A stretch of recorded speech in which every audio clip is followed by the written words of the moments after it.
I want to give you an example. I visualized my daughter is adopted. I lived in fear that my daughter would be taken away from me because her natural mother would come, or by some reason she would be taken away.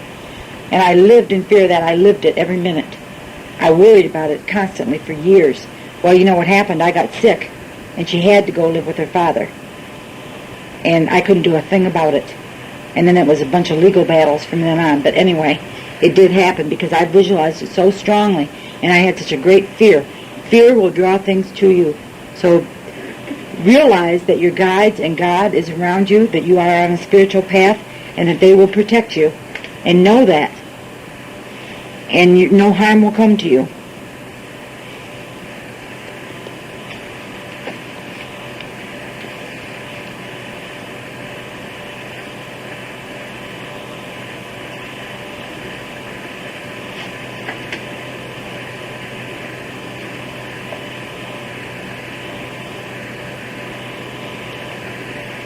Spirit is around and about, through and above the physical world.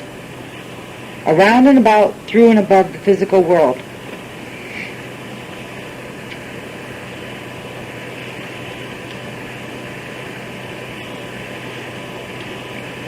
When you pray, feel it. Feel that prayer. Feel the sincerity of those words. Sincerity is so important. And develop, like I said, that rapport with God. You don't have to write this part down. I told you before, metaplasm is inert physical energy. It's stored energy. And when you exteriorate it, it's protoplasm, which is what we're going to do partly tonight. They will use the metaplasm from who's ever sitting. John, it will be as a demonstration. And then if anybody else wants to sit. And they will form their faces with that ectoplasm it becomes when it's exteriorated. And they will form their faces over the medium's face. Remember, one step at a time, but always forward.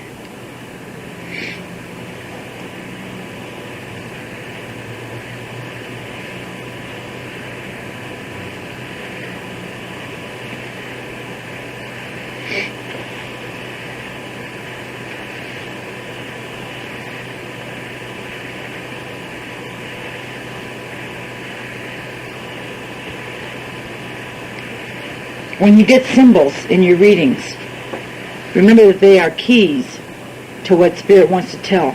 They're a very quick key of how to tune in very quickly, and then they will guide you as to what that means.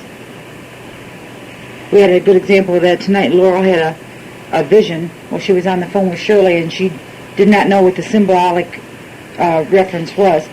And I was guided as to what to tell her, because certain things do mean. Fire is purification. That was part of it. The cross with Jesus on it, that was part of it. That was suffering, of course. They're logical, and Spirit, your guides will develop your own set of symbols for you. Not everybody's will be the same. Now, some of them are universal, some of them are not. If my guides say to me, Geneva, you know what that means? This wouldn't mean anything to anybody else. But to me it means money. Because I think of Switzerland, Swiss banks, and Geneva means money. So if I hear my little lotus blossom say Geneva, I know that that symbol means that that person is coming into money. When you see a bicycle, this is more of a universal one, just the opposite of what I just gave you. A bicycle means balance. You cannot ride a bicycle without balance. So if you see a bicycle in front of somebody when you're reading for them, that means balance is being restored to their life. It means that they have not had balance, and now they are balancing. That everything will work out for them. Okay, that's the end of tonight. When you said something in reading, what was your first word there? What was that?